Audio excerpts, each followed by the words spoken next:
past 8 years, advocates have been coming to the New York State Capitol trying to get medical aid in dying legislation signed into law. Yeah, and each time it has failed to get a vote on the floor, but they're hoping this year it finally happens. Our Capitol correspondent, Deline, has more. Medical aid in dying would allow terminally ill adults with 6 months or less to live to request and self-administer medication to die. Before a prescription is given, doctors would have to sign off on it and conduct a mental health evaluation. Assemblymember Al Taylor is a reverend and has been against the bill.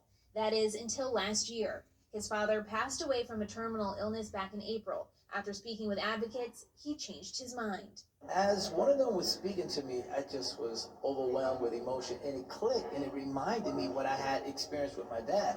And my dad, on several occasions, and he started to do it with more frequency, was, I can't live like this. Now, if he had that ability to make that decision 6 months or a year before he would have actually gotten in that condition, I'm sure he would have opted out to say, let me do this for myself. The New York Alliance Against Assisted Suicide is against the bill. It's made up of organizations such as the Center for Disability Rights. Max Rodriguez says there is a concern this could harm vulnerable. Assisted Suicide is against the bill. It's made up of organizations such as the Center for Disability Rights. Max Rodriguez says there is a concern this could harm vulnerable populations. While we do understand, the reasoning why people might advocate for the bill, we are concerned that if it is legalized, that, any sort of restrictions currently in place won't be in place for long.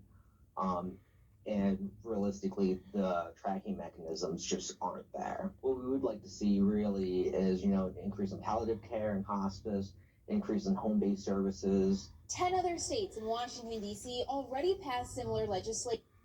Really is, an increase in palliative care and hospice, increase in home-based services. 10 other states in Washington, D.C. already passed similar legislation. Here in New York, advocates say support is growing and they're hoping it passes this year. Reporting in Albany, I'm Jamie Deline, Pix 11 News. All right, now to a rescue on Long Island.